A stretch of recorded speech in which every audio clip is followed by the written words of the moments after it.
ॐ अखण्डमण्डलाकारं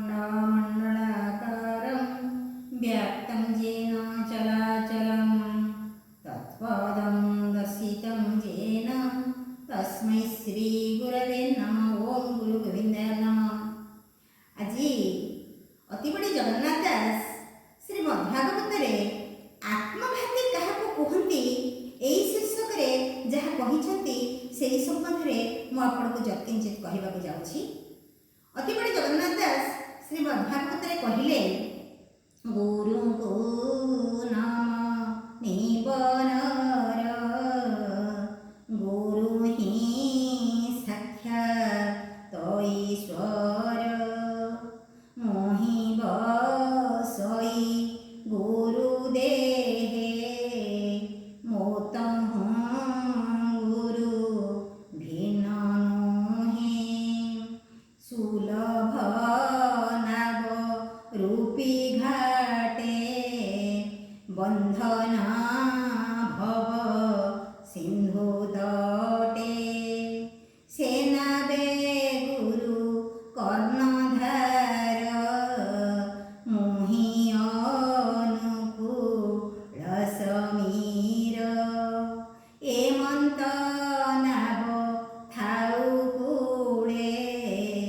जेबान तोरे भव जड़े ताहाकु बोली आत्मघाती सेनरहीन मूढ़मती।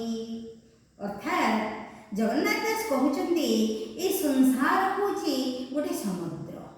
ये संसार समुद्र रे ए भव समुद्र रे भगवान गुरु रूपक नाउरी को पठई सुंदर अनुकूल पवन रे डंगा बाही नापी गुरुंक मंत्र रे गुरुंक उपदेश रे गुरुंक बाणी रे आमे जदि पालन करिबा से अनुसार चलिबा ताहले शेष रे परमार्थ को भेटी परिबा परमार्थ को लाभ करि परिबा। गुरु आमको मार्गदर्शक से मार्ग बतई देवे। भगवान कहउचंती मुहि अनुकूल समीर गुरु से नावे कर्णधार से नारे गुरु होचंती कर्णधार गुरु होचंती डंगा चलैला वाला से नाउरिया मु अनुकूल पवन हेकरी से डंगा को बाही नउची ए भव समुद्र को पारी होबा पाई।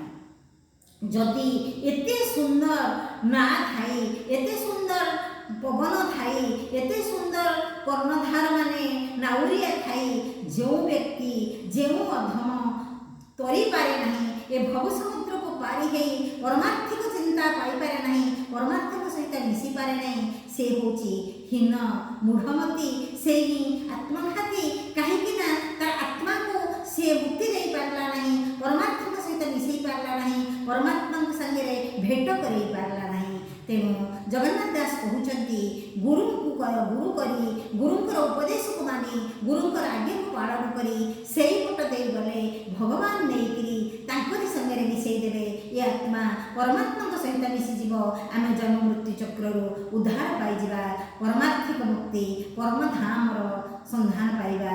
एतिकी आज